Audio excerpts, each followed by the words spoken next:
So I will start off today by saying good morning, everyone. Thank you so much for joining us today. My name is Talia. I'm the Virtual Experiences Coordinator at the Denver Museum of Nature and Science, and I am so excited to get to be the voice of the audience today. So my role in this program is to pull the questions, the comments, the queries, your reactions, whatever you have to share with our experts today. It is my job to pull those from the chat and share that with our audience, or not with our audience, with our experts, and share that, I guess, with the audience as well. So keep sending your questions, your comments, your reactions, your thoughts to all of this stuff in the chat throughout the event today. I will be watching and I will be ready to bring your questions to the experts closer to the end of our program today. I'm going to have all of our panelists, all of our experts start their webcams and give everybody a big wave.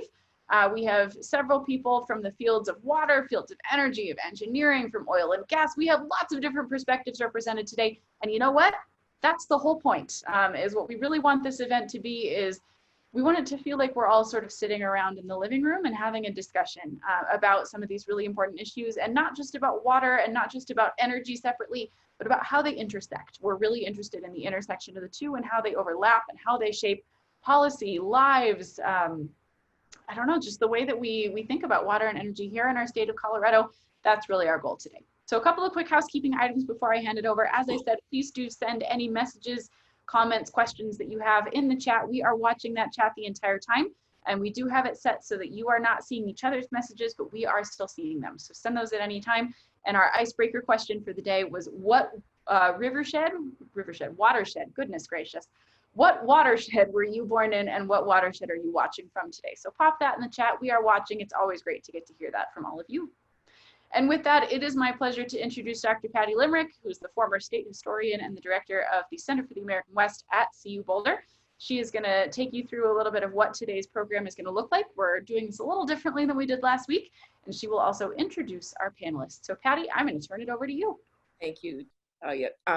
Pleasure to be back here. Yes, it is another Rockmount shirt, in case you were wondering. And if anybody knows Steve Weil at Rockmount, tell him that I can go. Well, I've been wearing a different Rockmount shirt every time, and I can go for probably 6 more sessions if we were to have them, because they are the best. Sorry to any other product line, but they are the best. So, and I am wearing Western wear, and this time I'm going to skip the part where I show you that I'm wearing cowboy boots, because really, who needs that? We don't have to go into that territory. So, as everyone knows, we were planning an in-person event, and then the world was transformed. And so we thank you for your adaptability and for joining us in this mode. I actually have found this quite satisfying and engaging myself as a form of communication in ways I might not have expected before. For those, well, I want to make sure that I thank our team from the Colorado Scientific Society who envisioned this event and made it happen. And those are past presidents and former presidents, current president Jim Paces and Tom Casadevall, former president, and most of all, Bob Reynolds, who really pulled this together and got all these good speakers assembled for us. I'd also like to thank the folks from the Denver Museum of Nature and Science, Jessa Phillips and Talia Farnsworth. And I want to thank my comrades from the Center of the American West, Kurt Gutyar, Honey Aschenbrenner, and Lisa Cooper, and Shelby Litton, recent CU graduate in geosciences, highly employable, just out of college, really, someone you want to have on your team. I can tell you that, having had her on my team. And there's one more session coming, so tell your friends.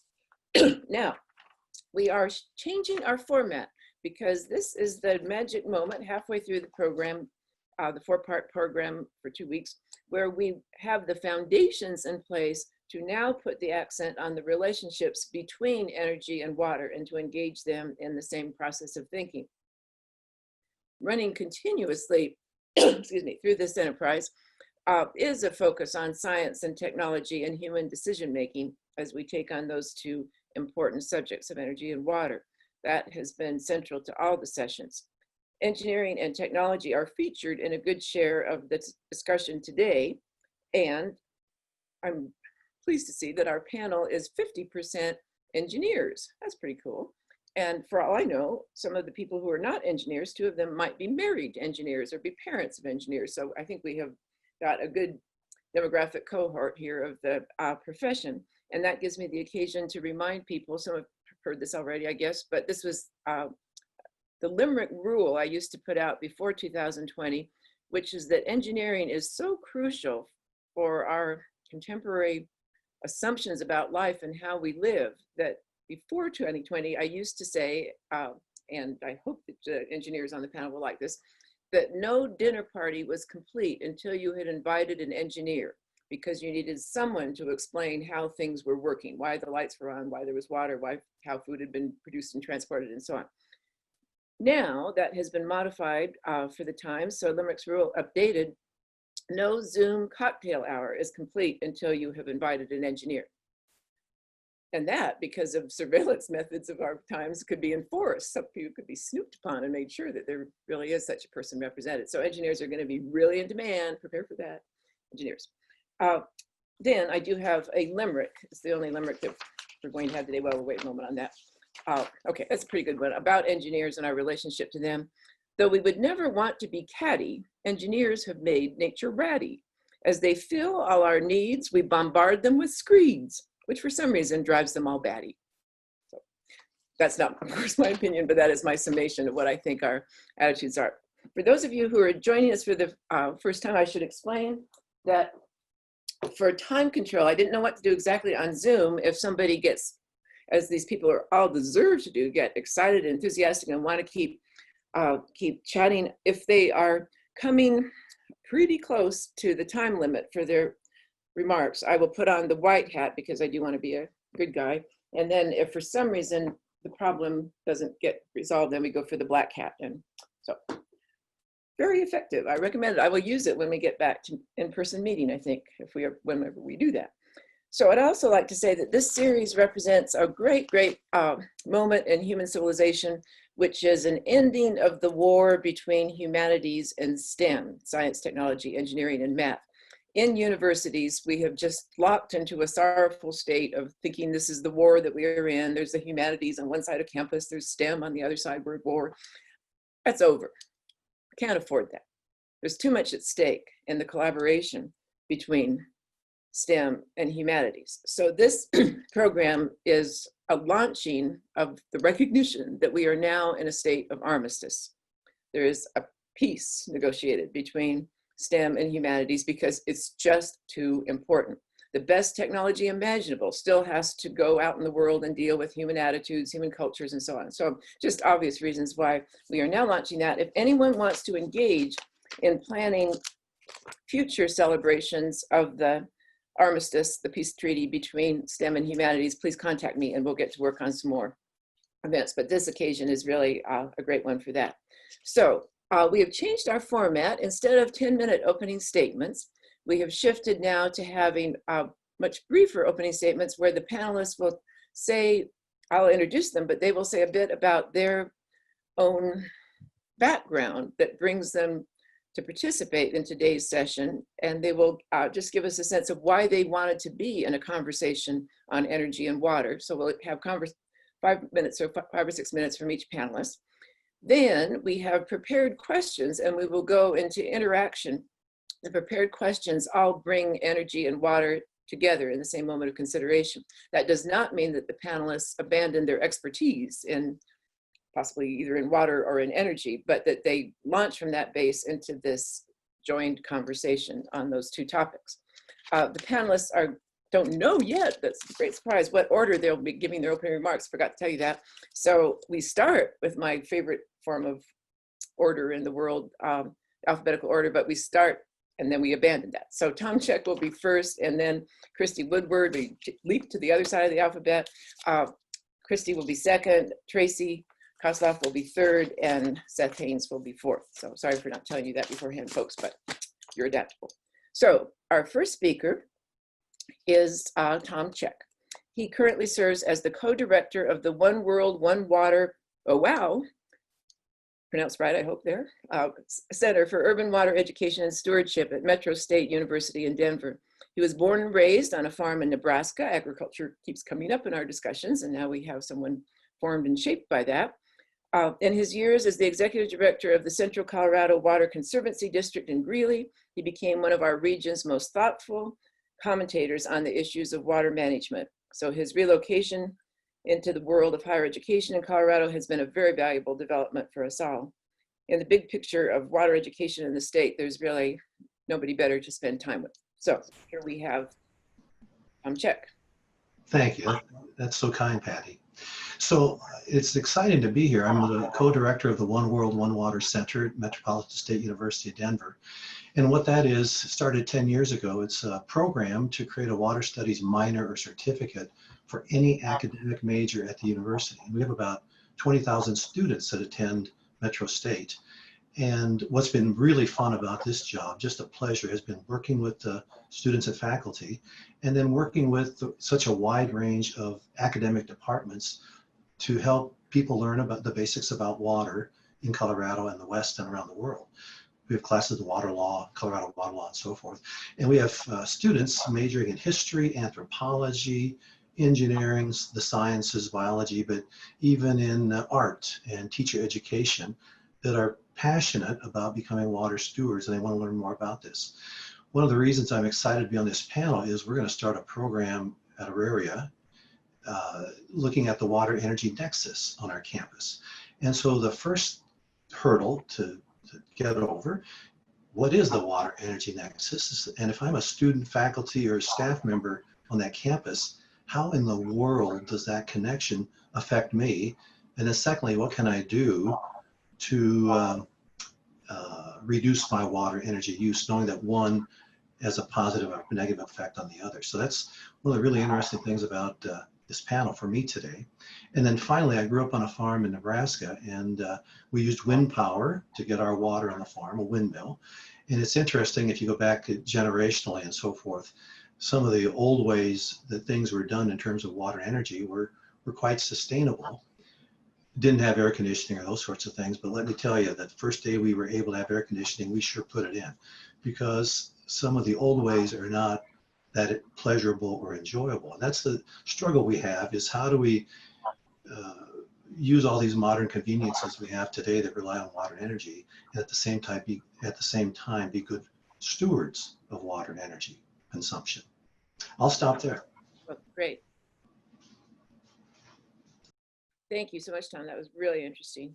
The windmills of yore, a really great point of reference for us and many other parts there. So our next speaker is Christy Woodward.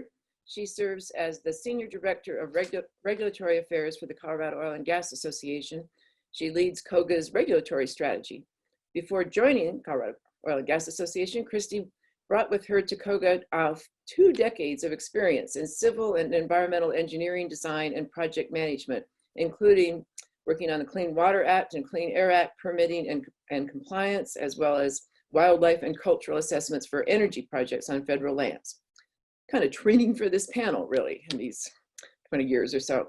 So here's Christy Woodward. Thank you so much, Patty, for having me, and thank you to the Museum of Nature and Science. Can you guys hear me okay? I can.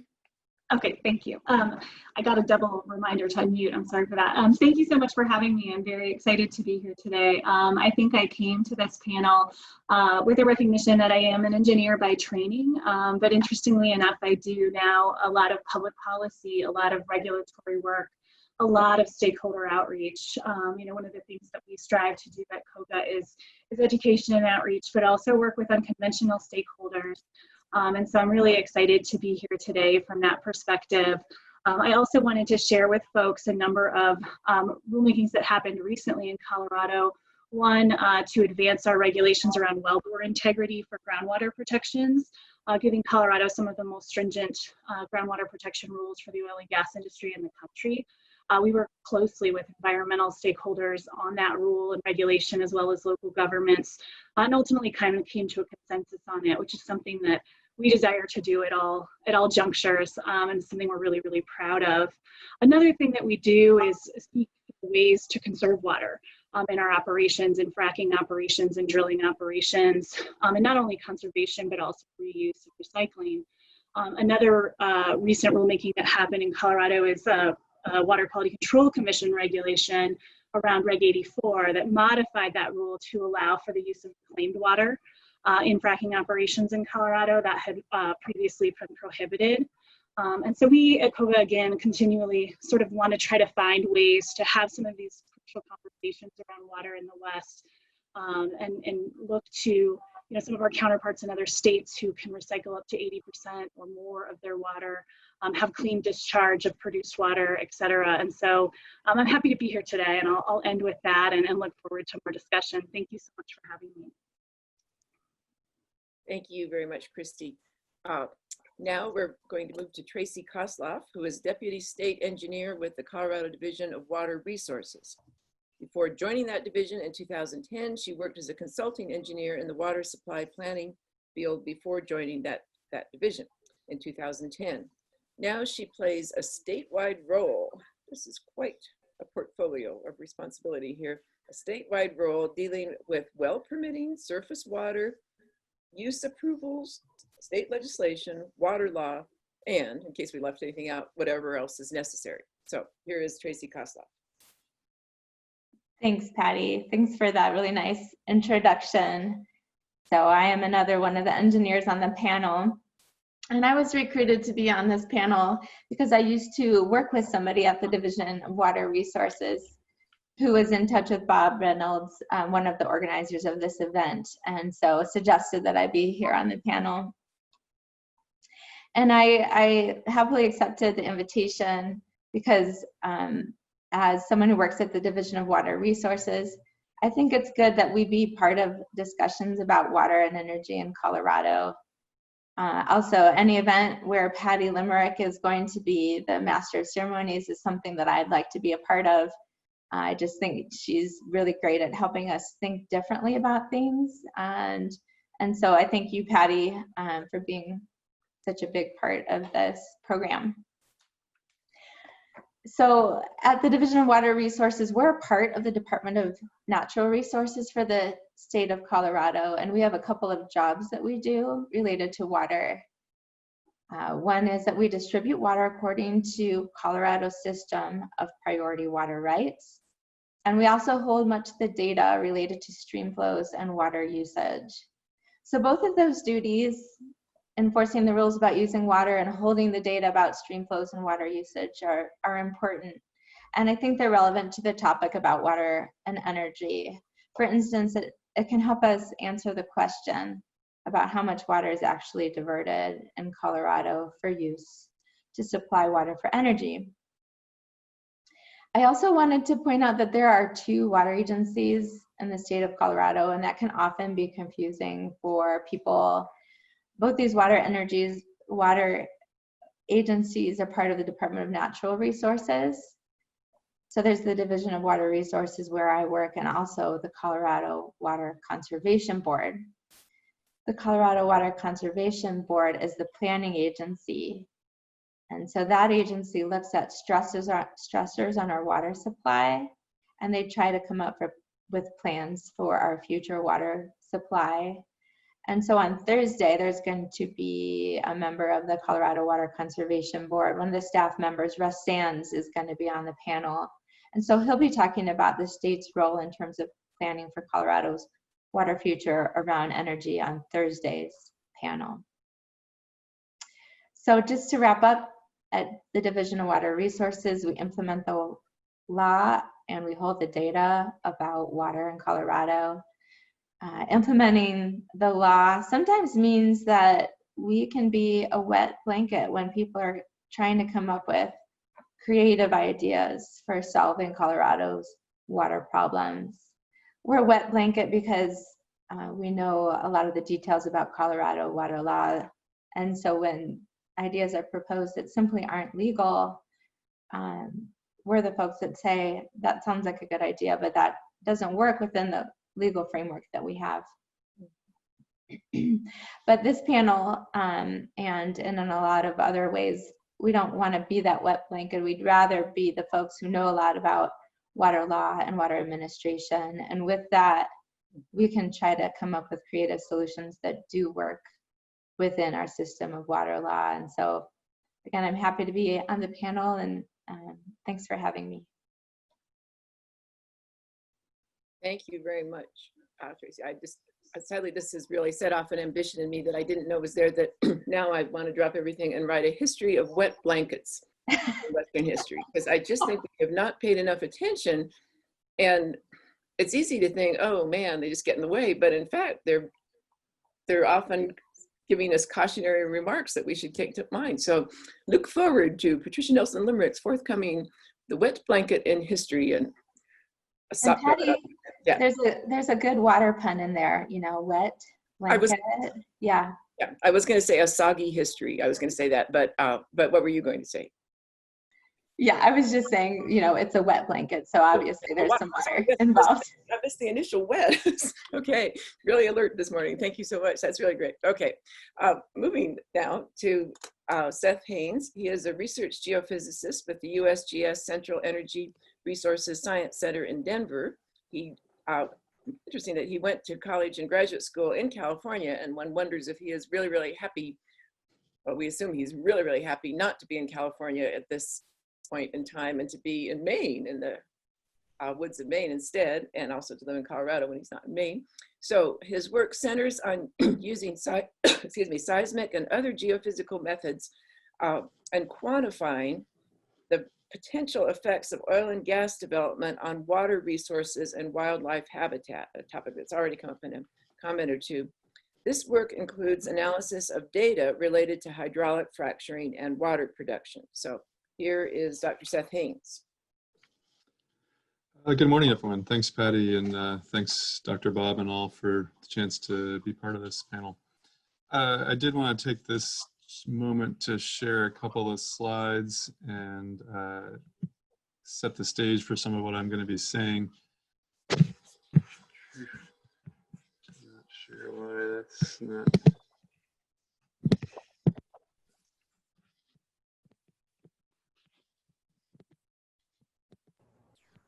Hopefully you're seeing my title slide. So the main thing I think I bring to this conversation is data, and so I wanted to take this chance to show a few things. Water, of course, is used throughout the oil and gas development process, and I look at a lot of these data, so I thought I would set the stage a little bit. There's water used for drilling and cement, water used for hydraulic fracturing, water is produced along with oil and gas.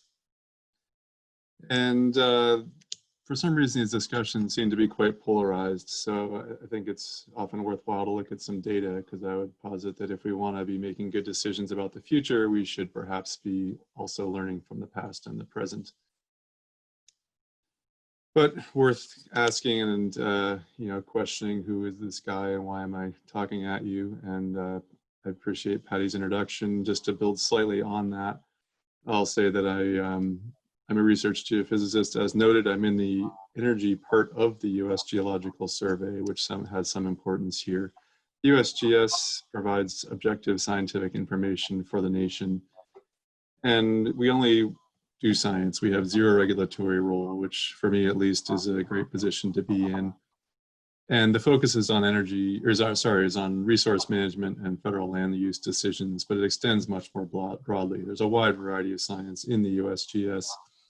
A couple of key parts of this, although my background is honestly pretty evenly split between energy and water, I am sitting in the energy part of the USGS, so working with data on that side of things.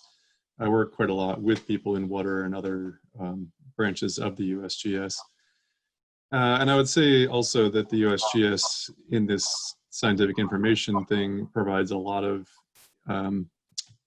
work relating to energy and water, and a lot of that I'm less familiar with, of course, than my own. So let's just look very quickly at some data. First, where is there oil and gas development in Colorado? This map shows wells across the state in a few major clusters, perhaps you would notice, mostly not in the mountains. That's not where oil and gas tends to be. We have the Denver Basin, well located near Denver, Piceance Basin in the west, the San Juan and Raton Basins in the south, and other development elsewhere. When has this been happening? Well, since the early 1900s, but with a burst perhaps in the 2000s. How much water is involved? Well, this plot here shows the total water used for hydraulic fracturing per year in the state of Colorado, and we can see again a bit of a bump in recent years. How much water per well? This plot shows us how much water has been used per well based on actual reported numbers, so that each box and whisker there represents the distribution of water used in each well in that year. So you can see about 7 million gallons as a median value in 2018. how much water has been produced every year. That's another key piece of the puzzle, right? So this plot shows total water production per year. There's a funny jump on the oil line, which I assume is a data problem or a reporting problem. Nonetheless, we got some numbers here, something to think about. So what are those numbers? So I've switched now from gallons and barrels in the previous plots, or I guess all gallons, to acre feet. So 34,000 gallons, or acre feet, sorry, of water per year, roughly in recent years, as compared to water production of 6,000 acre feet. Sounds big, I guess. I don't know. What does that even mean? I think it doesn't mean a whole lot unless we compare it with something or think about what exists otherwise. So some useful numbers are that agriculture in Colorado uses about 4.7 million acre feet per year, and municipal use is considerably smaller than ag, but still a pretty large number of 371,000 acre feet. So at least there's something to, to compare against. And this isn't to say that anything is or is not a problem, just some numbers that we can compare. And I think a really key point here, though, which Tracy can probably expand upon a lot better than I can, is that these waters are not readily interchangeable. Laws and logistics make that pretty complicated. So with that, I guess I will sign off. Thank you. Thank you. Okay.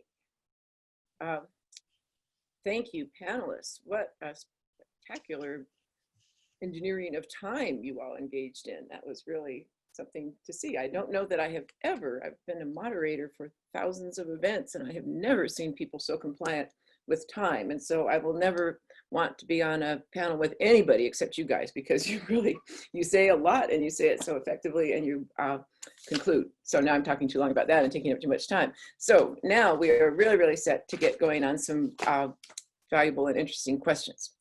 And I think I'm going to start, I think I'm going to ask Tom, because he was our first presenter, to take on our first question that all the panelists, by the way, have seen these questions and had a chance to think about them. So nobody is going to be blindsided, except maybe Tom is blindsided because I just called on him to start us off. So I think we need to shift the main screen here so that we can see someone besides the name of one person. Anyway, so Tom, could you start us off with your thoughts on identifying one or two significant problems that you think we would be better able to resolve if water experts and energy experts were really joined together in a common enterprise? So you notice that's quite a easy question, because it's only one or two, and one is, you could just go with one, and then we can pass it on to somebody else. So whatever you'd like to do with that. We'll start with one, and I think what starts with population growth in our state, and that leads to awareness. And all of us that are involved in water or energy and spend a lot of our professional careers on that are pretty aware of a lot of the issues involved in water conservation, water stewardship, energy, so forth. But when you start talking to folks that don't do this for a living, they don't work in water or energy, and the only news they get is from online sources or whatever, and you don't know what is true or not true, how do we get out clear, honest, accurate information that the general public will actually, first of all, read or look at, and then second, contemplate and maybe even tend to believe? So I'll start off with awareness. To me, is the biggest thing for the general public to learn more about the basics of water and energy use in our state, and that connectivity of the two, and how can engineers and policymakers and scientists have activities that help improve awareness with the general public. So, and I'm going to press you just a little bit on that one. How is it that would be made more effective or even easier if you joined energy and water in that campaign, as opposed to maybe it would make it harder if you had the two topics together? So, well, and that's a great question, because at the Auraria campus, we're open to do the Water Energy Nexus project in the coming year, where we're going to look at water and energy conservation and how the two are interact with one another. What you do with water affects energy and vice versa, not just on the campus, but when you go home. to start thinking about the two together. I say I conserve water, I conserve energy. Well, how does that kind of mesh? I recycle. Well, how does that help the water energy nexus? So it's kind of a new way of thinking that it kind of makes your head hurt a little bit. Where is that connection and how does it affect me in my daily life and in my pocketbook? Really interesting. Christy, I'm going to ask you to come in on this one. And actually, it connects very closely to another one of the questions that we have up before us. If, in fact, it pretty much is that question. If we launch from this premise that consumers are awakening how much they depend on steady supplies of water and energy, and that rests on my own conviction that over the last 25 or 30 years being out in the world and talking to public audiences, there really is a significant increase in consciousness that water and energy don't just magically appear, that there is something that happens for us to get that. So if we are seeing some acceleration in awareness, what are the best ways to accelerate that expansion of awareness, and how does what Tom was speaking of how to bring attention to both energy and water, how does that actually push that acceleration and make it of awareness of our dependence on water and energy and make it more lasting? Yeah. So taking off where Tom was and then going particularly to the lasting part. Yeah, that's perfect, Patty, and I appreciate that. And I'm happy to hear that there is sort of this awakening and awareness around where our energy comes from and where our water comes from and just how important those resources are and how precious they are. I think, from the perspective of oil and gas, it's a difficult thing to talk about technology and innovation in a way that's meaningful and digestible for people. And so I think really that conversion of STEM and humanities that you mentioned earlier is really, really a critical piece to the success of that. I think being able to have a really important conversation about energy, where it comes from, really educating people that there is not a one-size-fits-all solution, we need it all, is important. And then I think understanding how that converges with water use, particularly in the West, not just Colorado, but how precious of a resource that is, and finding ways to innovate and work together is critical to that nexus. As to the latter part of your question as to how you make that last, I do think, we've been talking about water, at least in the oil and gas perspective, for a long, long time in Colorado.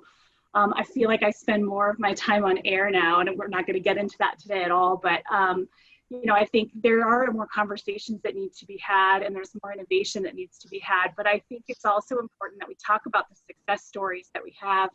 I know Seth was talking about the volume of water used in fracking and did a great job of sort of putting that into perspective. But it's also important to note, how much of that can be recycled and how much of that can be reused, and what some of those efforts are. So I'll leave that there and hope that I kind of answered your question. Oh, you certainly did. And actually, Tom, if you want to stay visible for the sake of the panel discussion, okay, so I would like to have a vote from the panelists.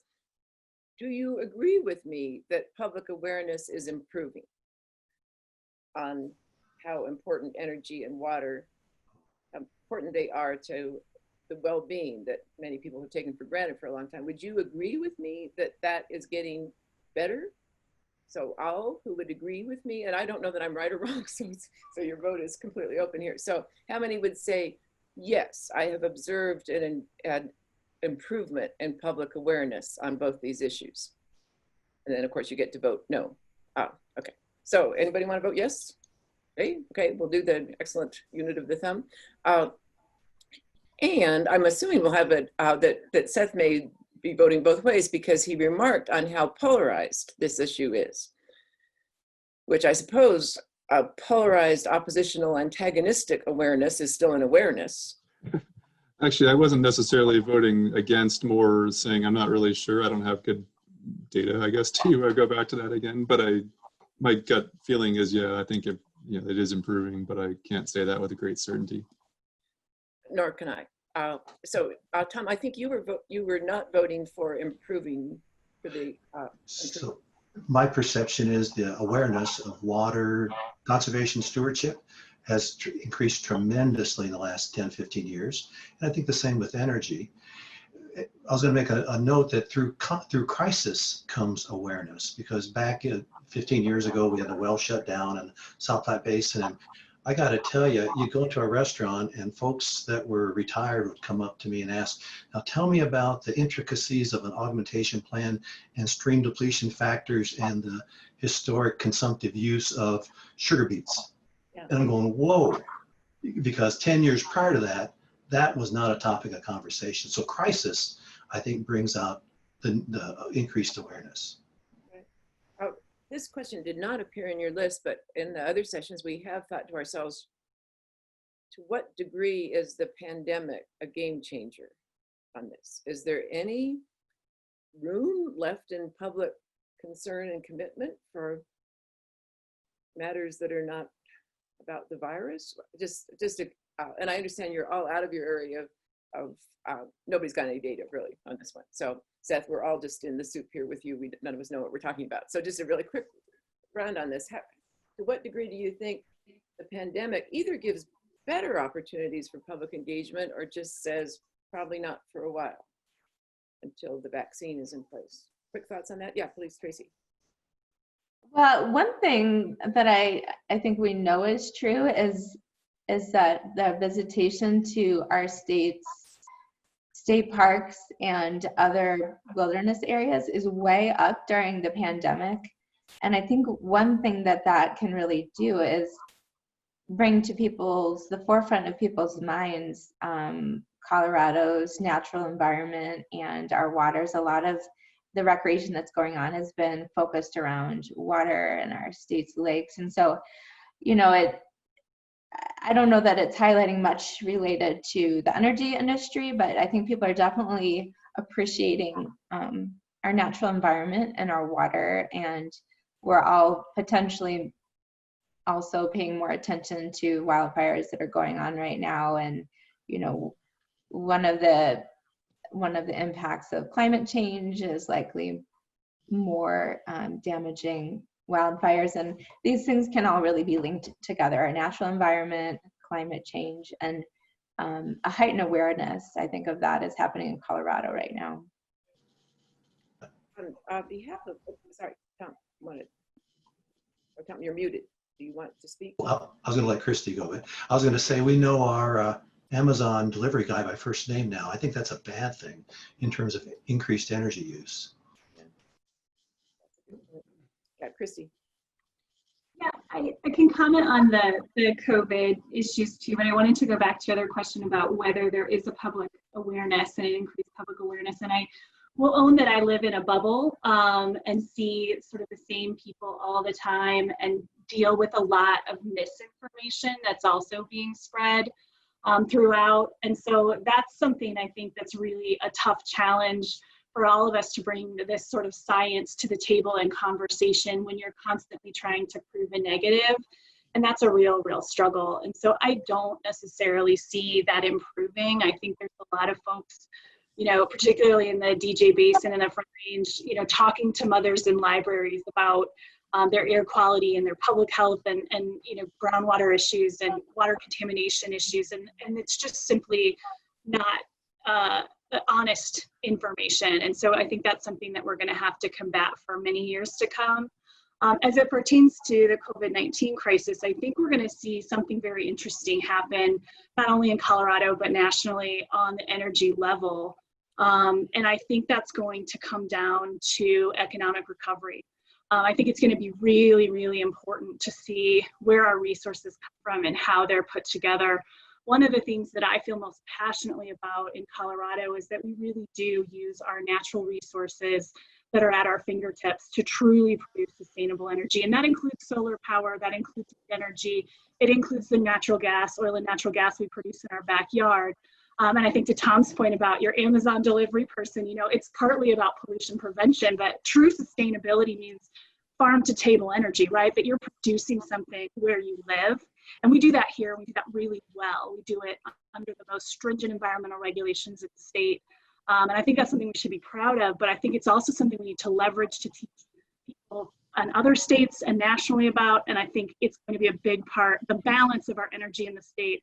And I think that water consumption as applies to that will be a big part of how we recover from the economic issues with this pandemic.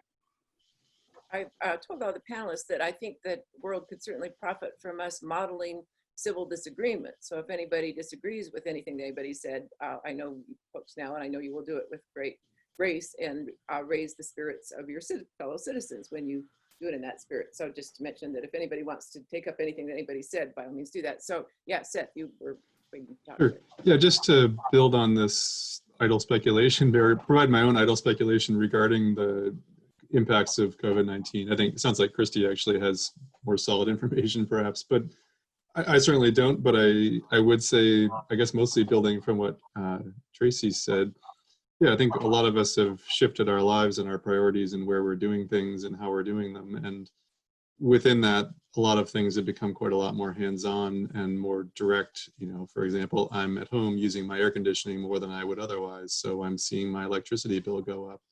You know, just as easily people could be using more water, possibly noticing those numbers trickling upward. Again, as Tracy said, folks are using the parks a lot more. Folks are doing a lot more vacations by car rather than by plane. With the car, you got to fill the tank yourself, assuming it has a gas tank. And you know, with an airplane, it's pretty easy just to jump on there, end up somewhere else. You didn't really notice the fuel being burned, even though it was quite a lot of it. Similar things are happening with water. So I think a lot of us are having more of a local and you know, hands-on focus on a lot of these things. So I would suspect that COVID-19 might result in greater awareness and more direct awareness, which for many people is how they learn things, through the hands-on experience. So I'm going to also say for the panelists that you were given early communications about how we were hoping for optimism and a sense of where things are working and so on. But the times are quite well supplied with not so inspirational indications of how we behave as a nation and as citizens and so on. If anyone wants to go into that, in the framework of a couple more questions that I want us to shift to here, of for you, what issues, decisions, challenges in your area of expertise carry the greatest sense of urgency? What in your area, if you work quite a bit in both areas, by all means stay in that zone, but you can go into specialization here and just say, where is the greatest urgency, and does that urgency compel us to bring these two areas together in some way? So is that where in your fields are you seeing the greatest challenges with the greatest sense of urgency, and how would the energy-water collaboration get called into being by that urgency? And if you want to say something dark and depressing now, you can. You are licensed to go into a moment where people said, we thought this was supposed to be cheery and now it's not. We'll get back to being cheery, but you can go into the darkness now if you like. I don't know who would want to take that on, for heaven's sake. So yeah, Tracy, you're there. Yeah, thank you, Patty. You know, in terms of Colorado's water and thinking about our future, one issue that water planners talk about a lot is the fact that our population is growing, like Tom alluded to before. Our population in Colorado is growing, and with that we need to determine, well, where are we going to get water to supply all these people who are going to be increasing the population of Colorado. And like Seth showed earlier, most of our water is currently used in the agricultural sector. Something like 85 or 87% of the water diverted in Colorado is diverted to supply the agricultural sector. And so what's likely to happen is that a lot of that water from the agricultural sector is going to get changed over so that it can be used in the municipal water supply sector. And one of the outcomes of that changeover, when you convert water from agricultural irrigation to municipal use, can be an impact on our rural economies and our agricultural way of life in rural Colorado. And that's a problem that state water planners and a lot of people in the water industry are quite aware of, and it's at the front of their mind. And so one of the things a lot of water people are looking at is, well, how can we obtain water for municipal and other uses like energy uses without having those big impacts on our rural economies, where if you stop farming, then not only do you lose the farm income, you may also lose, the coffee shop, and you may lose that agricultural vista. How can we avoid a lot of those losses? Right. And one of the things that water planners are looking at is just, creative solutions where maybe we have changes of water right from irrigation to other uses like municipal and irrigation, where that change only happens in certain dry years, for instance, or occurs on a rotational basis where you have a large farm where you're going to dry up one field in one particular year and then a different field the next year. And so you're going to rotate around your agricultural dry up, but you're never going to dry up this entire farm. And so we're seeing creative solutions like that to supply not only the municipal industry, but I've also seen those kind of solutions used by energy companies in terms of finding creative ways to source water for their projects that minimize the impacts to, other things that are really important to Coloradans. So I'm pretty encouraged by seeing some of the creative thinking from the energy industry. And so that's, I worry that you might have forgotten your role as a wet blanket there for a moment. Right, yeah. So that's okay. We don't need to do that. I'll come back to that later. There's a tiny chance that I may be losing internet connection. So if I'm gone for a minute or two, Talia will step in and take over for me. But I think I'm going to be okay. I don't know. We'll find. And with that, there she went. I actually don't have Patty's list of questions in front of me. So while we wait for her to come back, I will pull one from the chat, or I guess I will open up a topic of discussion that I've seen a lot of people talking about in the chat, which is water reclamation. We have several people wondering things like, can gray water from urban buildings be reclaimed? Can wastewater from agricultural use be reclaimed? And then there was also a question, I'm scrolling a little bit up, so if you can see me looking away, that's why. Wastewater produced by oil and gas development. Is there a way to make that water, any of that water, usable at a reasonable cost is one really important point that was emphasized a few times. What do you all have to say about that? I know all of us maybe have perspectives that would touch on that a little bit, so I'll leave that one open for our panelists. And remember to unmute yourself. I see maybe a couple people starting to jump in. In terms of produced water, when I was at the water district in Greeley, we were offered produced water that originated north of Fort Collins, and they used to be closer to Greeley, so transportation was a big issue. But our biggest concern was water quality. And I'm curious, Seth, the quality of produced water generally, a perception we all had at our water district was there could be things in that water that would not be good to use in agriculture. That's a perception, not a fact.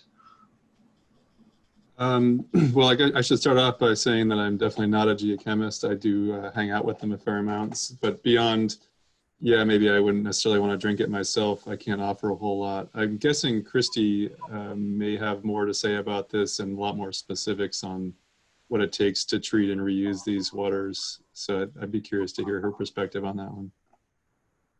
I'm happy to jump in. I think produced water tends to be really saline and really, really high TDS concentrations. You add to that the potential, and it's not always there, but a potential for high metals concentrations, arsenic, etc. And the treatment train of that water all of a sudden becomes very, very cost prohibitive. And so you can use it for other things like fracking again with a minimum amount of treatment. But to get it to a level where you could use it for agricultural or any kind of reuse related to consumption would be really problematic. And I think that also comes from the depths with which it's injected and withdrawn. It just becomes really, really poor quality water really quickly, which is the struggle. There are ways to do it, but not cost effectively. Tracy, any addition there before we hand it back to Patty? Thank you, I'm back. Yeah, this would be a good opportunity also for me to be a wet blanket in terms of saying that that's one of this question about reuse gets into one of those difficulties about our system of water rights, where well permits and water rights are often very specific about what they might be used for. And typically the uses are only for the first use. I'll just say typically because there is nothing that is one size fits all in water law. There are certain types of water, like transbasin water, that maybe it came from the Colorado River Basin over to the South Platte Basin, that may be reused. So used the first time and then reused. Or non-tributary water that comes from a very deep aquifer, where pumping that water doesn't have any impact on the flow of water in streams. That type of water can also be reused. But many types of water cannot be reused because of the allowances of the court decree for that water. So that can be a prohibition as well. Okay. Thank you all for those comments. I'll hand it back to Patty momentarily, but there are a couple questions that came in that we will answer in just a few, or that we can dig into a little bit. Could I jump in on that question, actually? Absolutely, Seth, yeah. Please. So to maybe provide a little backstory on some of what Christy said regarding all the stuff that might be in oil and gas produced waters, which has quite a lot of bearing on the legalities that Tracy just mentioned. So, and I bring this up mostly because it's a piece I certainly wouldn't have been aware of other than having looked at this stuff a bit. So a lot of the water that's getting produced is old seawater. Like these sediments in these basins were deposited in, you know, whatever version of ocean, conceivably, sometimes lake basins over millennia. And, you know, the sediments get deposited, there's seawater in there over time that, you know, the rocks get, you know, the sediments get compressed into rocks. The seawater is still sitting there. It's not like it all got flushed away.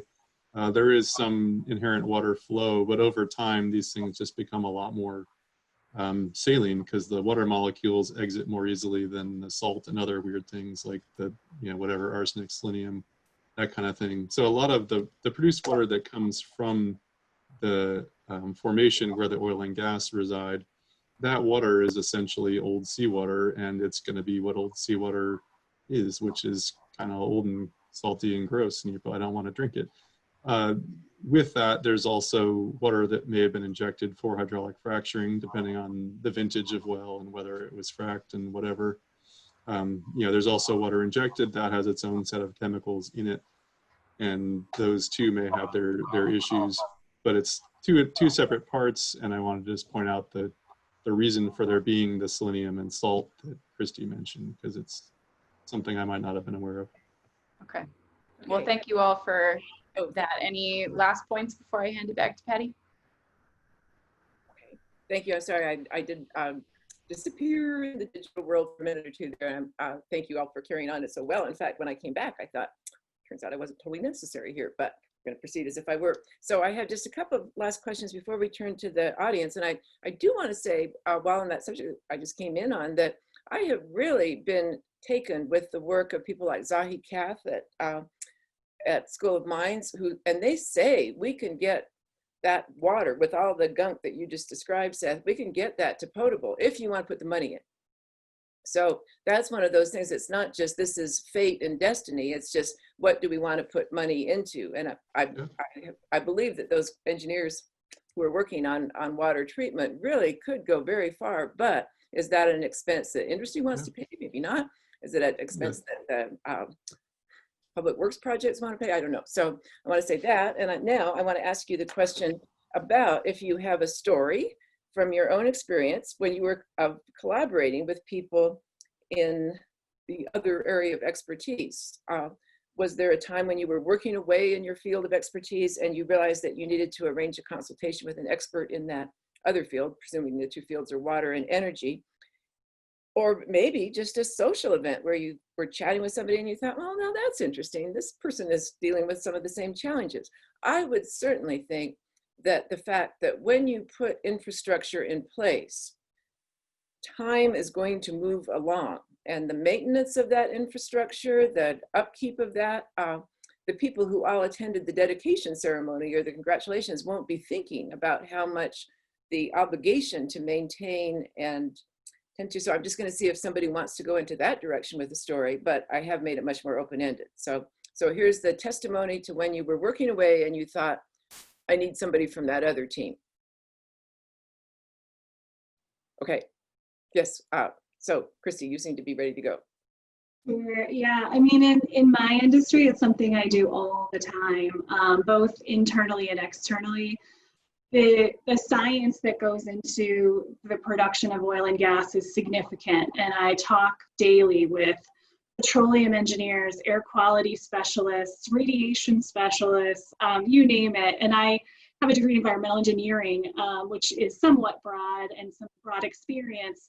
But then you also get into things like land use, where we're literally working on rules right now for noise and lighting in urban areas, traffic, dust management. And so internally, we do that all the time, but externally we do as well. You know, we sit at the table with environmental organizations, local governments, concerned citizens. And it's really, really important, I think, in stakeholder discussions. I think someone from the Duke School of Public Policy once explained it to me like a sundial. If you have stakeholders all on the outside and a facilitator in the middle, I think it's easy for us all as stakeholders to think about ourselves being in the middle and how everyone else's opinions sort of impact or affect what we're doing. And there's a big fallacy in that. I think it's really, really important to put yourself in each other piece of the clock or sundial so that you can really get a perspective of another person in a scientific way and outside of a scientific way, just so that you can really find that common ground and find that middle solution. And so I offer that as sort of a perspective that I think we all need to think about when we're reaching across borders, be them scientific borders or not. Anyone else with a story? I've got a minute or two. I wonder, please go ahead. My story's in a hockey locker room in Greeley. And so we're learning to play ice hockey, and I'm sitting next to a guy that works for a public service, and he talked about this new agreement with the Fort Morgan Ditch and Reservoir Company to provide water for the Pawnee Power Plant. And I went, huh, I never heard of something like that. And Tracy, you probably know way more about that than I do, but the use of agriculture water that's gone through a change of use for power plant cooling. I thought that was intriguing.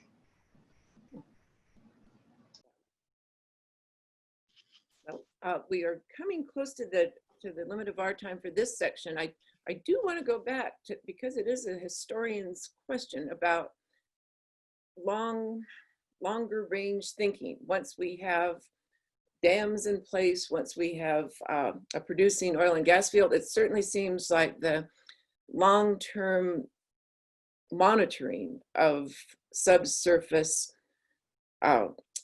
pipelines and flow lines and wells and so on, that has been a series. Well, obviously Firestone would be one case of that, but just once it is in place and we have said, well, there it is, it's in place, the longer range thinking. As a historian, I have found that when you were going into interdisciplinary land with the biologists, you don't say you should pay attention to history, you say you should pay attention to anthropogenic change, because that is the language they speak. With the engineers, you say, oh, not history, but durability. You should join me in a conversation on durability. So I just as an historian wanted to sort of make sure that we got that in there about how much both of these areas of resource supply require us in ways that we don't always rise to as a society to say what happens 5 years from now, 10 years from now, 50 years from now. So is there anyone who is exemplary on the panel in thinking in those longer units of issues of durability? Is there anyone who tries and recognizes how hard it is? Or anybody want to speak to this issue of thinking longer term? Well, that's because I was so eloquent in my remarks that nobody needs to do it, but it does seem like a place where our attention has to go, because it is so fundamentally about our relationship to posterity, which most of these issues in one way or another go back to. So, okay, so it is now precisely 11 o'clock and we're totally on time. Is there anything, we'll just take one more moment. Is there anything that somebody was just yearning to say in this question and answer period that they didn't get to? Do you want 30 seconds to get that in now, individually? 30 seconds. You're totally content. You don't see a lot of that these days, so it's good to do that. So, okay, You're on. All right, well then I guess it means it is my turn. So at this point, folks, I'm going to be pulling questions from the chat. So these are our questions and wonderings that our audience have submitted. If there's something that you're wondering about and you haven't typed it in the chat yet, please feel free to do so at any point. I apologize if we can't get to every single question. We will certainly try. And what you'll probably see me doing is that I'm going to be mushing some similar questions together because there are some themes that have emerged from our questions today. So maybe your exact question won't be answered, but something related to it will be. All right, so one theme that I've seen emerge is the theme of growth. Questions about, the population's going to continue to grow, development's going to continue to grow, and with that, so is our need for things like oil and gas development, water use, not only for municipal purposes, but also for agricultural purposes. How is that being accounted for? So both in the development of oil and gas wells and drilling, in the reclamation of things like wastewater for potential use, as Patty said, that's challenging, but it is possible if we want to divert funding. Just how are we accounting for potential growth in the coming decades?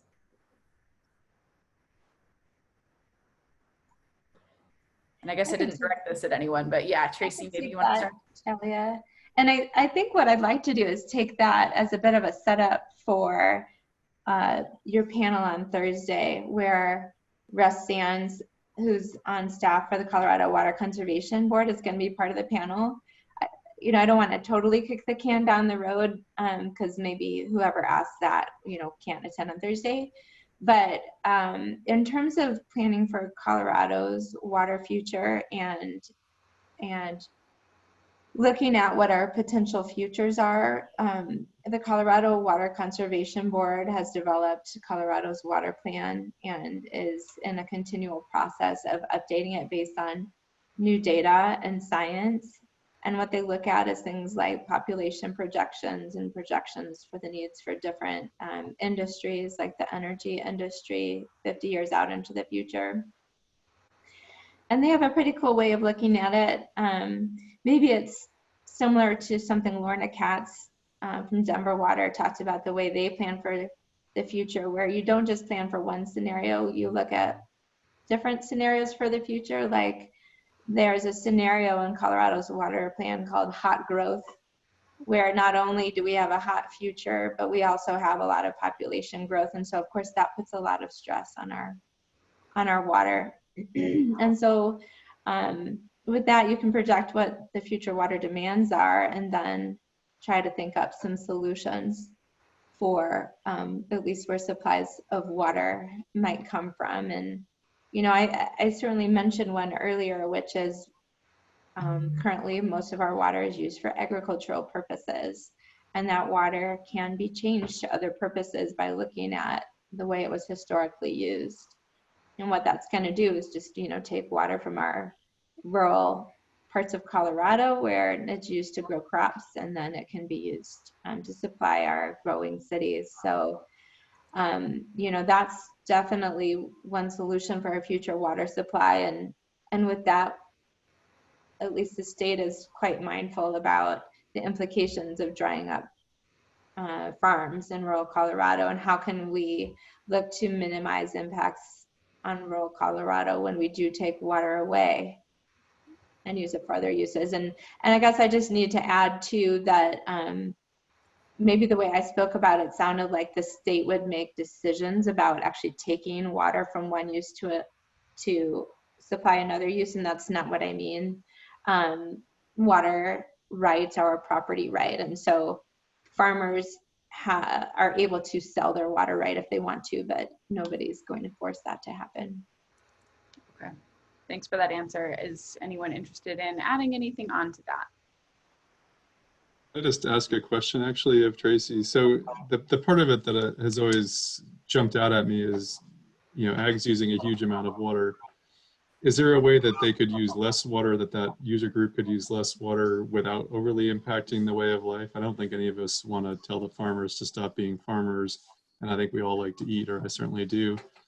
Is it like if there was a small level of economization on water use, slightly different drippers, slightly different strategies in watering? I'm not sure exactly which crops are grown, or somewhere in the mix, if there could even be like a 0.5% savings of water, that would make a huge difference relative to municipal use. but would it have to make a huge difference relative to the way of life and the issues that you talked about, which I think we would all agree are pretty important? Yeah, I'm glad you asked that question, Seth, because certainly certain ways of irrigating are, we would say, more efficient than others. People have probably driven around the state and seen flood irrigation and also seen sprinklers, and we're probably all familiar with drip irrigation, which would be the most efficient, meaning that upwards of 90% of the water that you're going to put through your drip irrigation system is actually going to be consumed by the crop, versus having a lot of the water actually maybe run off a field and not be consumed by the plants. And so that flood irrigation is a less efficient way of using water.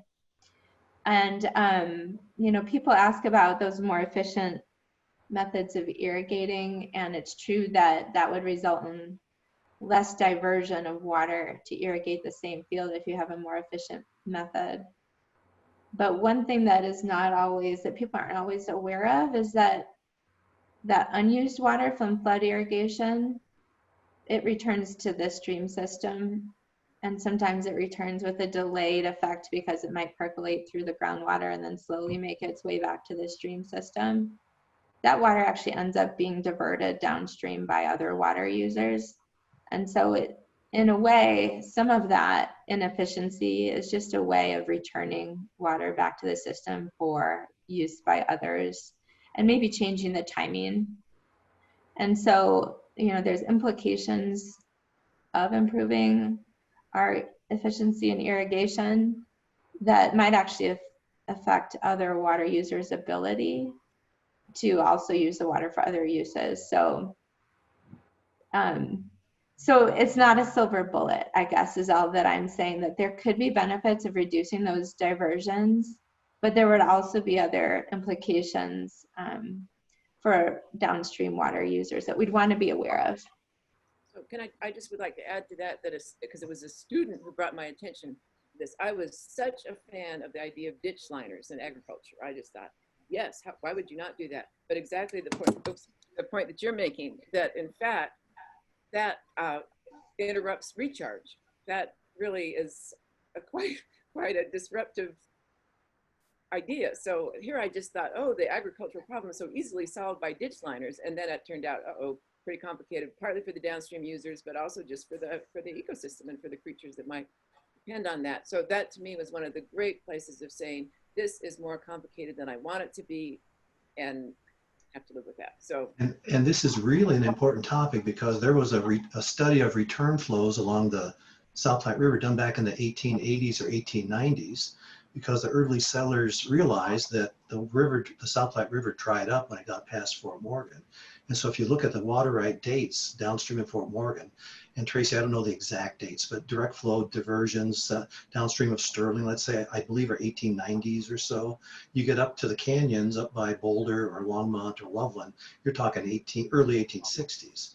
So the river grew through those return flows over the 1880s, 1890s, because of exactly what you're both talking about, this return flow of the surface water diversions. When you go to drip irrigation, you totally change that, and you're not legally able to sell off your saved water, your salvaged water, under today's water law. You can change your cropping pattern, but if you got to pay your bills on your land and your all your mortgages, and your kids are going to college, you're not going to switch from a high dollar crop to a low dollar crop to conserve water, because you go bankrupt. And that's a generalization, but that's what you hear often when you talk to irrigators about, why don't you change crops and use less water? Well, it's about cash flow and income. And it gets all tangled up after that. It does. I would like to come back to this issue in a second with a couple of other questions, but for now, I do want to keep us moving forward so we have time to get to as many as possible. I do see a couple of questions, and Seth, maybe this is one for you, asking for just a broad summary of the intersection of water and hydraulic fracturing. So what's the use of water and hydraulic fracturing, as well as some of the potential issues, benefits? Can you give us more of an overview of that particular issue? That's a monster question, or a conglomeration of questions. Let's see, I guess, what would I say? Well, I mean, certainly, hydraulic fracturing water use is up substantially in the last 15 years, 20 years. Hydraulic fracturing has been around since the 40s or something in various forms. The basic concept being you blast some high pressure water down the well and you cause the rock to fracture. And that's pretty good for helping fluids to flow, including the oil and gas that you're trying to produce. And that's been used, like I said, for ages and increased a lot in recent years as technologies have improved and it's become more possible to extract oil and gas from rocks that were previously considered to be only source rock, that is where the oil and gas got created, or otherwise rock that wasn't going to be, the flow properties weren't sufficient for getting anything out of, at least not at economic speeds. So the use is up. There are pluses and minuses on the US producing a lot more oil and gas than we used to. Some of those are geopolitical and broadly economic. I think it's maybe better not to even try to go into them at this moment, but hopefully folks are aware that there are positives to that. There are also possible negatives. Let's see, there's water. The water comes back out of the ground, as I talked about. A lot of the hydraulic fracturing water does not come out of the ground, strangely. If you look at the geochemistry, it turns out that quite a lot of water produced with oil and gas is actually the formation water, that old seawater that's been sitting in the formation for millennia, rather than the hydraulic fracturing water. There tends to be a lot of concern regarding hydraulic fracturing leading to contamination of aquifers. Certainly well placed, intuitively, that seems like maybe a problem. However, I would suggest, and not even suggest, I will state that as far as I'm aware, the science has not unveiled any cases of hydraulic fracturing directly impacting groundwater. That there are examples of gas percolating up through improperly sealed boreholes. That does suggest a pathway. However, in terms of hydraulic fracturing directly, like fracturing these fluids into aquifers, they're very far apart depth-wise, and the operator doesn't want to do that. The operator being the oil and gas company. Like, the whole point is to extract oil and gas, not to extract water from the aquifer. So if you fracture somehow into an aquifer, you're going to be producing water, not oil and gas. And water is worth a lot, but not as much as oil and gas. So that's certainly a concern. It's something to keep monitoring, keep an eye out for. But I think that level of concern has been kind of blown out of proportion in some cases. Water use is obviously an issue. The total volumes, I just showed the numbers where, yeah, it's a big number. It might be a big deal in some counties where, water supplies are tight or whatever.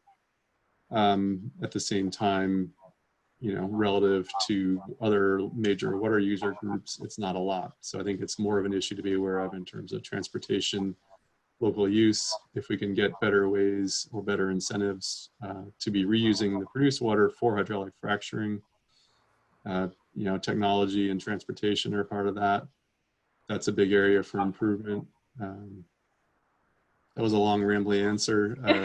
Others on the panel may have things to say, either things I totally missed or different perspectives. So I'd be curious to hear what other panelists might say about that too. Yeah, thank you for taking that on. I recognize that was a big question, but I think a couple of folks watching today were saying I could really use a little bit more of a broad level summary.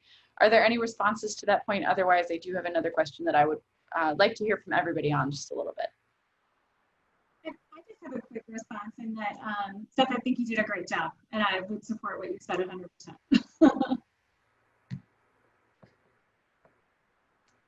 Okay, well, with that, I may be opening a Pandora's box here. I recognize that going in, but there are a lot of questions in the chat alluding to things like consumer choice and consumer behavior potentially being a driver for water conservation, energy conservation behaviors. Some people saying things like, well, if we can put pressure with market value on farmers to produce crops that maybe are considered that low dollar crop but use less water, could that push them to divert? Or how much water is actually diverted to growing things like feed for meat production rather than to actually watering crops?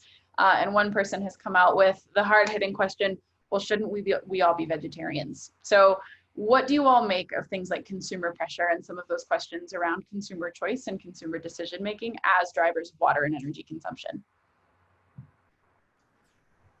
That's a big one. Yeah, go for it, Christy, if you have something to start off with. I think that that's really critical. I think as an environmentalist myself and someone who does believe firmly in sustainability, where you spend your dollar down to every quarter makes 100% of the difference. You know, all of the things that we're talking about are consumer driven. It's important with that caveat to understand that there is a balance that needs to happen. One of the questions earlier was around how we're planning for population growth in Colorado from an energy perspective, and we talked about it from a water perspective, but I think, there's a lot of new rules and legislation being put on the books to convert to a carbon-free future. And while I recognize that fossil fuels lead to climate change, and I think that climate change is real, I think we also have to consider economic poverty really importantly. And I think that, again, I'll go back to what I was saying earlier about sustainability and farm to table energy and water use, quite frankly. I think you have to balance those two things, but I think 100% where you spend your money makes a big difference in terms of how you influence environmental choices. Yeah, interesting point. So how we spend our dollars can be a big driver for moving some of these things forward. Other panelists, anything to add to that? I guess I'm transformed into a panelist. Back to another student, a student here. So you did a very interesting senior thesis on how, in fact, you don't really control behavior by modifying water prices. And sometimes, yes, but it's, first of all, water is so cheap, comparatively speaking, but this wonderful young woman, Chelsea, just did this great project where we all thought her results would be, yes, you can use price as the signal that changes people's conduct. No, because people are too complicated. And this notion that we have we have neuroeconomists who are looking at how this strange world of the human mind shapes our conduct and our behavior in ways that are not purely, let's look at our home budget and see how that's working out. So I'm wondering if we have ever really used those neuroeconomists sufficiently in thinking about water and consumers and energy and consumers, because they really scramble the usual predictable, if we change the prices this way, we can expect X or Y. And I haven't followed it. I'm assuming that those people are all desperate to publish to get tenure, so they're all writing those studies somewhere. So I might try to find them. So when I give a talk, I'd love to ask people, where did you grow up? And so how many of you grew up in Colorado? Well, I didn't. One out of 6.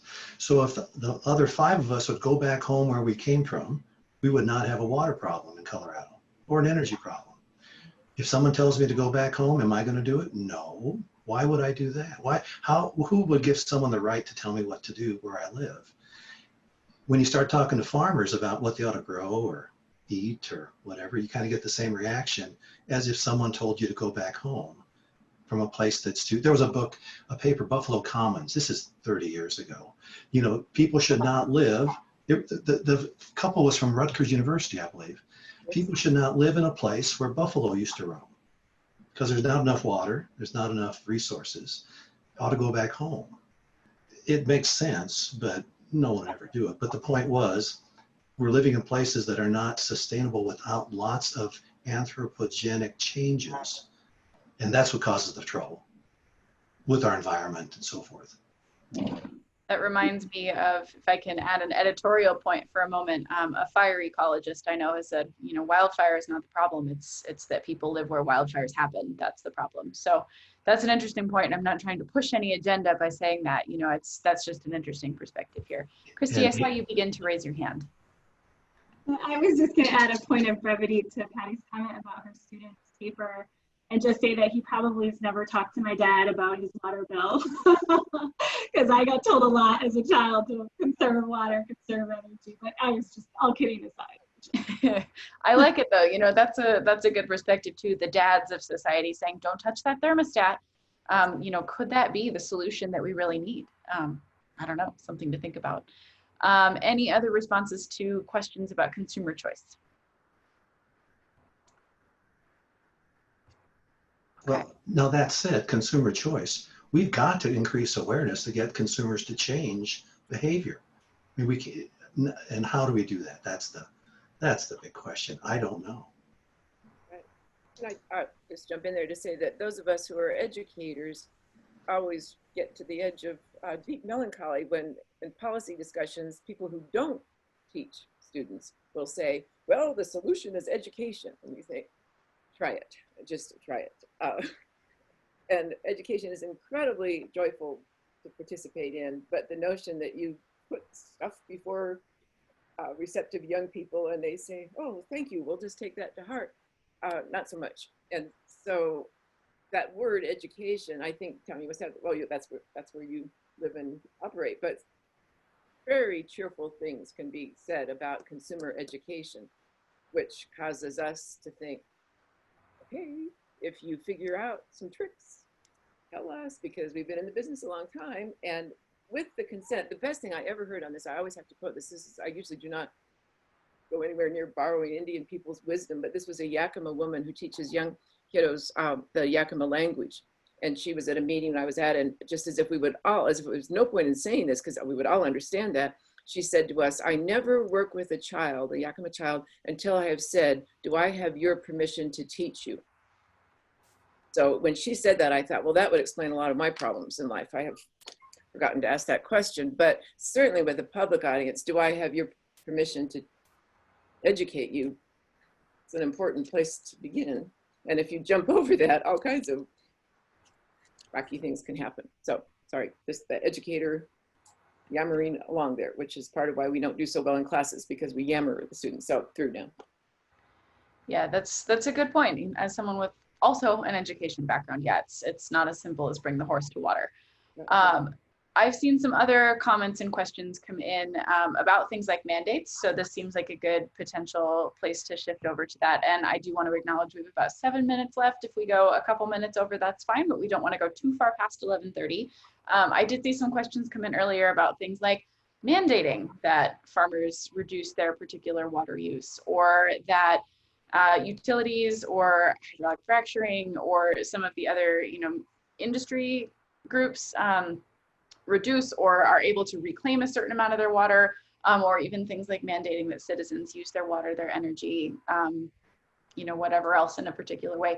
What do you all think of the idea of mandating some of these changes? Is that a viable solution forward, or is that a recipe for disaster? And Thomas, maybe we'll start with you, because you had a few things to say about, if you tell a farmer you have to plant this, is the farmer going to do that? Human behavior is just fascinating. Wear a mask so people don't get sick from you. I mean, there it is in a nutshell. Now, if you go to France, I think they fine you thousands of euros if you don't caught not wearing a mask in public. So without fines, human nature is really intriguing, to where many people do not want someone telling them what to do for whatever reason.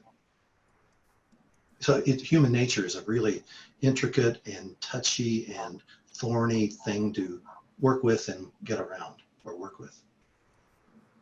Yeah, that it's a tough nut to crack there. Who else has something to say about that? Tracy, we haven't heard from you in a little while. Do you have any thoughts? Yeah, so I guess when I hear you mention mandate, to me that just means you're looking for a change to the law that requires people to do something. And I've been working in Colorado legislation for a couple years now related to water, and I can say for sure that water legislation takes a lot of time. It requires a lot of work with a lot of stakeholders to bring people together so that they can agree on the same legislation. And that would be for what a lot of the public would imagine is a relatively minor change to the law related to water. And so, when I think about mandates for water usage, I think that would be a major change. If you were going to try to mandate a reduction in water use by farmers, it sounds like you'd be affecting what is a property right. So that would be a pretty difficult thing. And so I guess the bottom line to answer that question is, I think such a mandate, the passage of such a mandate through the Colorado legislature would be a really steep hill to climb up. Yeah, it's a complicated issue for sure. And I think that's Thank why I wanted you to hear or I wanted to hear your perspective. Seth, did I see you start to unmute? Yeah, I guess just to sort of chime in on the broader points in this conversation, definitely I would 100% agree with what Thomas said regarding human behavior being an interesting thing to observe. And I would just add that, you know, there are various ways to try to encourage things to happen. And we've talked about regulation of just saying it's got to be this way. And we talked about fines, such as, you know, which basically amounts to penalizing poor behavior. But there are also ways in which sometimes desired behavior can be incentivized. And I don't have any great answers on how that works in this case, but that's another way to try to get things to happen. And I would suggest that in terms of, you know, that can be the most effective option if you can find a good way to do it. So in terms of getting folks to use less water, not sure where the answer is exactly, but perhaps it's somewhere in that realm. I would say that one thing that is ridiculous in how well it works, sometimes with students, but with the public, is to compliment them on how well they're doing something. And I have used that, now it's being exposed to the public, but if there's an agency, state, local, federal agency, and they are sort of just getting started on something I think is a very positive trend, I will sometimes compliment them for doing it so well. And at that point, it is hard for anybody to say, actually, don't compliment us, we're not doing that at all. And so I would say there's an interesting way of celebrating, even if it's a very incremental, very partial change, but to really go into full cheerleader mode for how well that's being done. That makes it very hard for people just to say, well, no, don't say these nice things about us. We're really not helping at all. So anyway, I just think that's a manipulation we should all use more often, is taking incremental improvement and becoming exhilarated by it and thanking people beyond what they deserve. As a former teacher of small children, or I guess occasionally still current teacher, I can say that works in kindergartners too. You're doing such a good job of sitting there crisscross applesauce. Tracy, I saw you start to raise your hand, and Christy, we haven't heard from you on this one yet, and then we're almost at time. So Tracy, let's go to you first. Okay, so great, thank you. Just really briefly, since I feel like my last answer was pretty negative, I do want to counter that with, I've seen some real positives out of the state legislature in terms of a willingness to try things and see how well they might work. And so there have been a few bills that have passed in the last decade that allows us to try different things with water on sort of a pilot project approach where, you know, let's allow 10 projects of this sort and let's see how it works. Some of those things are related to efficiency and some are related to those alternative transfer method type of projects. And so one way that has worked well to try things out and allow people to gain comfort in these changes is pilot projects. That's a great point too. Got to try some new stuff. Christy, anything to wrap it up and bring us home with this one? I'll try to be brief. You know, human behavior is interesting and mandates are tough. I think we've seen a lot of that in the United States' response to COVID and our sort of inability to adjust our way of life.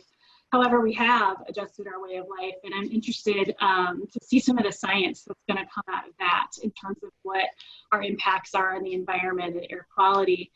Mandating, you know, for example, driving your personal vehicle versus carpooling is something we talk a lot with the Air Quality Control Commission, Air Pollution Control Division here in Colorado, when we're talking about air quality and ozone discussions. And you know, it's a touchy subject with American people. You know, it's really hard to say, thou shalt not. And so then the second piece, I think, is the incentivizing different solutions. I think, you know, representing the oil and gas industry is something I'm really proud of because we are incredibly innovative. You know, we've lowered our emissions by almost 50% in the last 10 years, all through creative engineering. The West Slope, I know, the Piance Basin recycles a ton of water. Some operators up to 80%. There's some interesting projects in Wyoming where they're reclaiming water and discharging it to streams and actually having to add minerals back in. And I think the drivers for that often are cumulative. I think the reduction in truck traffic is a financial thing you have to look at. Wildlife improvements is something you have to look at. I think looking at it from purely an energy perspective and purely a water perspective, would fall short of understanding the true impacts and ways to incentivize improved technology in that arena. And I'll just leave it at that. Okay. I think a summary for our time together today is that it is complicated. All of these things, you know, we all want a clear path forward, and there's just not necessarily a clear path forward, because every option has, you know, some downsides and some good to it. And that's why we need to have conversations like this one, so that we can try and figure out what the best path forward. Maybe it's not perfect, but, you know, what can we do? Patty, any last words before we wrap up? I thought this was just a great group of people, and which has been true on the previous sessions as well. And Bob Reynolds deserves a huge round of applause for his recruitment on this. But that exchange, well, that's Bob the Hoop. And really, panelists, how great. And my thought is always at this moment of, oh, why aren't we going to lunch to keep talking? What's wrong here? Or we can go, I mean, we'll all go to lunch, but it will be this sad, fragmented, dispersed lunch. So I'm going to say that as soon as we get to the other side of our troubles that keep us from meeting, that one of the things we must do is I guess we'll call it a reunion of these folks. And although that's getting very out of control, because now we also want all these great audience members with all their questions. So, so now we need major funding. So now we're back to, anyway, what a pleasure. And I so wish we could continue the conversation, and we will, all of us. I think Colorado Scientific Society might be thinking now about ways to continue this into the future, into 2021, because there certainly is a lot of energy and momentum and charm. I'm going to say charm among these panelists too. So, and I don't want to be optimistic about anything in our times that doesn't come with a lot of charm and persuasiveness. And this group really has that. So thank you. Thank you all. We will see you next week for our final session of the Colorado Water and Energy Symposium. Same time, same Zoom link, 10 a.m. Mountain Time to 11:30 Mountain Time. We are really looking forward to next week. I think we're going to be talking a lot about population growth and its impacts on water and energy, including hearing from the state demographer. So if that's an interest of yours, make sure you tune in next week. That's this Thursday. No, it's this Thursday. This Thursday. That's right. I'm so sorry. You know what? Corona time, right? It's a little bit hard to know what day it is sometimes. So thanks, Bob. We will see you Thursday of this week, same time, same Zoom link for more conversations. Thank you all so much for being here. We'll see you next time, folks. Thank you to all of our panelists. You did a fabulous job, and we'll talk to you soon. Bye, everybody.